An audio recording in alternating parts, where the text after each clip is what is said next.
This video will be concerned with types of organizations. The class is concerned more specifically with different types of organizations, the business purposes, the economic sector, and differing aims. And we want to go through these throughout the rest of the slides. We'll start by looking at the public sector organizations. Now, governments run organizations such as government departments and organizations funded by the government. The purpose is to provide a public service. Now, some of the products or services supplied by the government may not be supplied by the private sector, or not easily supplied by the private sector. For example, street lighting. But it's very difficult to imagine the private sector providing street lighting, because it would be difficult to get payment for a start, and controlling who's using the street lights and who's not using them. So sometimes we talk about the public sector supplying products such as that, supplying the armed forces or supplying law and order. It does mean, of course, that many products supplied by the public sector are open to debate. They could be supplied by the private sector, and there's always a debate between what the public sector should provide and what it shouldn't. Examples of the type of services supplied by the public sector in the UK in particular is the NHS, the National Health Service, and then for the collection of taxes, the HMRC. Then we have education, prison services, social security benefits, public corporations such as the Royal Mail or the BBC. So there are many services in the UK provided by the government. Now, some people would want to see that extended, and the government perhaps should control the railways or control some other aspect of transport or of public life. Others again would say the government's supplying too much and should cut back, and that's the nature of political debate. But whatever that debate is, or wherever it goes, the fact is that we can identify some products and services supplied by the public sector. Local authorities in the UK also, but this also applies in many other countries. But in the UK we have local authorities. These are like smaller versions of the government, looking after local areas, looking after particular cities or particular regions. And these local authorities provide services for the local community. For example, schools, environmental health, road maintenance, the fire service, refuge collection, economic development, recreation and tourism, social services, police, the magistrates' courts and probation service, libraries, and I'm sure there are others. So we can see that the public sector reaches deep into our lives, our daily lives, or at least those of us who live in the UK.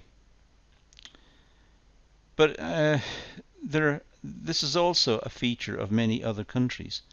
It may not be to the same extent, or indeed it may be even more than in the UK. Depends. Now, the private sector organizations. Well, this is concerned with private business owned by private individuals. The purpose of this sector is to, let's say, maximize profits and survival. I'm not happy about the term to maximize profits. A lot of textbooks tend to say that the purpose of the private sector is to maximize profits. In fact, many companies don't know about maximizing profits. The very nature of their product and their services means it's very difficult for them to even estimate what the maximum profits are, or what they would have to do to maximize profits.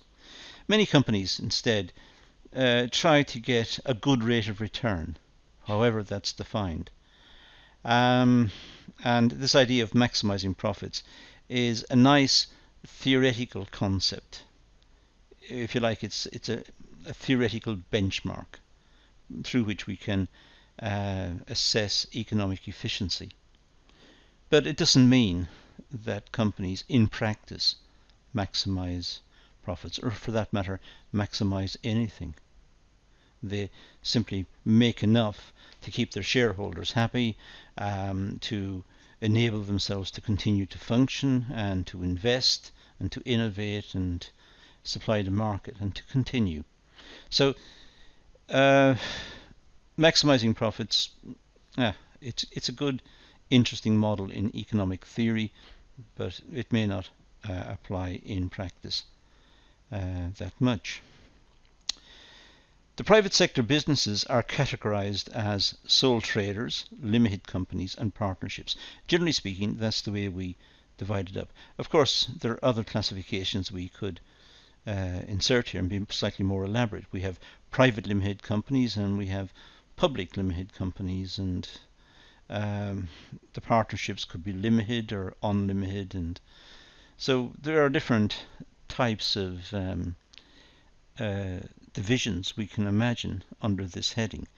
But as a good starting point, just take the three of them. We have sole traders, a single person running a small business, perhaps supplying local services in the community, a local plumber or electrician supplying his or her services to the local community. That's a sole trader. They get called out to do a job and they get paid. That's their business. Limited companies, by contrast, are legal entities. They're registered with Companies House as legal entities. And there will be shareholders and directors of the company. And they will oversee the direction in which the company operates. Partnerships, generally speaking, are not limited. And by limited, I mean here that if the company were to fail, the most that the shareholders could lose is what they invested in the company. They can't lose their houses or their personal wealth. They only lose what they invested in the business, what they put into the business. And that's what I mean by limited liability. Partnerships may be unlimited.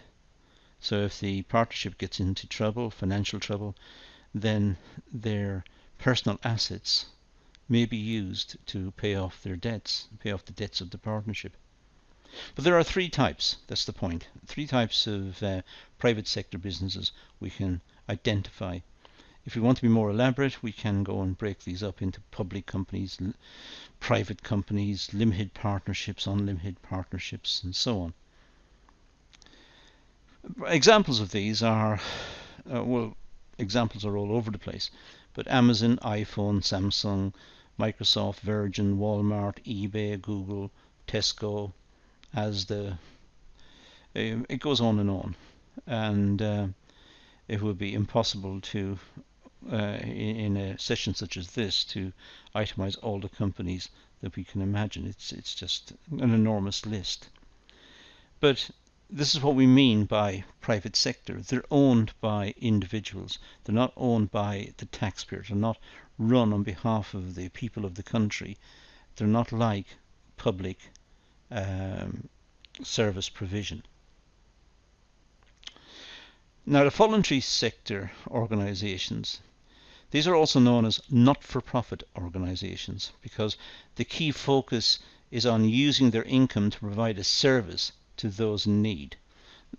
These may be charities, for example, or organizations set up to help in a particular way, help the homeless or help people in need. So whatever the business generates, if it generates a profit, it's not really a profit. It goes back into that organization and it's then distributed out to those in need. So some of these can be run as commercial organizations, and they would to us look like commercial organizations, but in fact the surplus that they generate is used for good purposes. This sector tends to be registered as a charity, as I said, or it could be a trust or limited by guarantee. These are other forms of organisation, legal organisation, that may constitute the voluntary sector. They do not make profit. Any surplus is reinvested back into developing the cause. So developing some facility for those in need, operating perhaps houses for the homeless, or operating food banks, or operating trying to help people who are genuinely in need, and this would be the voluntary sector. Examples include Oxfam, Red Cross, Cancer Research, Water Aid. There are many other charities, hundreds and hundreds, and it may be worth just going online and just looking at the range of charities that exist. Now, differing aims. Well, businesses operate in the private, public and voluntary sectors and have different aims and objectives. It almost goes without saying, in the private sector the aims will be survival of the business and a return on the investment for the shareholders. In the public sector it will be the provision of services. They will have a proviso that the services should be provided efficiently. And in the voluntary sector, as we've just seen, it'll be to generate a surplus which goes to some good cause. So they have differing aims. Now, the private sector aims, well, survival and growth. As I said, a business can begin to plan growth once it has passed the survival stage. Businesses can then set a growth objective. For example, make a profit. For example, expanding the business. So in the private sector it may be survival and growth. That's what drives the private sector, to try and get the business to survive, to pay salaries, pay the bills, and at the same time to generate a surplus and give a return to the investors and finance further development. Business objectives are a set of realistic goals to increase productivity and sales. They must be realistic. If they're not realistic, they will not be achieved. So they're trying to increase productivity and sales. Now, the public sector aims, well, providing a public service which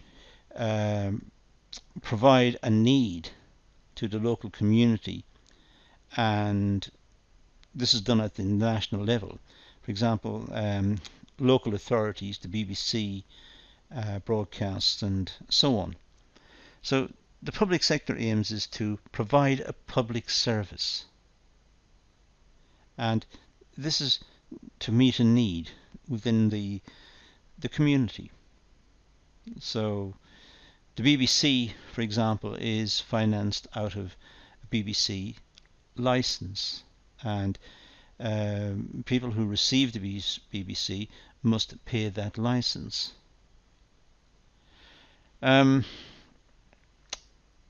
Local authorities may provide schools, libraries, so people are able to borrow books and perhaps not have to pay. It's a public library. Perhaps those people could not afford to buy the books or get the books in any other way. So it's a public sector. It's trying to help the community. Limiting cost, resources and delivering efficient services. Although the public sector is providing all of these services, it does try to be efficient. It does try to do this in a way that minimizes waste. So it tries to cut costs and deliver an efficient service. It also tries to have good quality standards and to demonstrate the quality of the service provided. It's not just good enough to provide something in the public sector. It must provide something of quality, something that is fit for purpose, something which will be used and which will show that the public sector is not just efficient, but it's spending its resources wisely to get good products which will go into the community.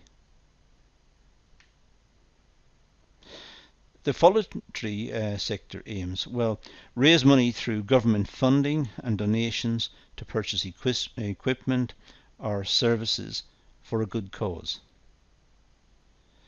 So they will try to raise funds in a variety of ways by trying to get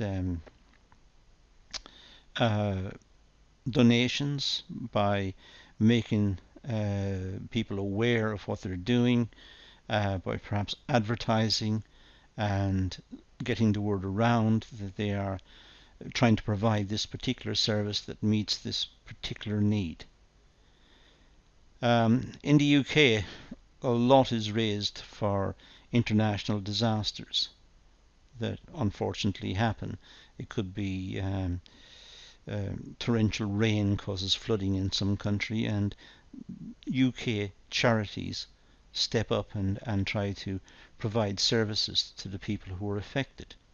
But they also try to provide services to the people living in the UK as well, who may also be hit by disasters of one type or another.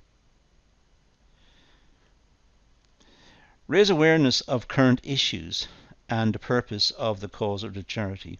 Sometimes people are not aware of the pressing need for some issues, for something to be done. We know that there's a water shortage in the world, but in many countries we don't feel that. We see the rain, and we know there's water at the end of the tap, which we just turn on, and we can have a shower, and we have plenty of water. At least that's what it appears. But in some countries there is no water, and people are dying. So it is for the voluntary sector to make us aware that this is happening, to try and raise resources to try and help those people. Increase surplus to reinvest back into further developing the cause. They try to generate a surplus. They don't necessarily distribute all they receive in. They try to look at what they receive in and see what is the wisest way to spend it. And that may mean making capital investments, buying equipment, which may be expensive, to send to disaster areas, or to help, if it's a voluntary sector, providing housing for homeless people in the UK. What sort of housing and what needs to be done, and perhaps it's buying equipment and buying skilled workers who will enter premises and make the premises fit to live in. So they're trying to take the surplus and use it in that way. Now, business purpose. Well, the purpose of a business is to satisfy a customer-client need.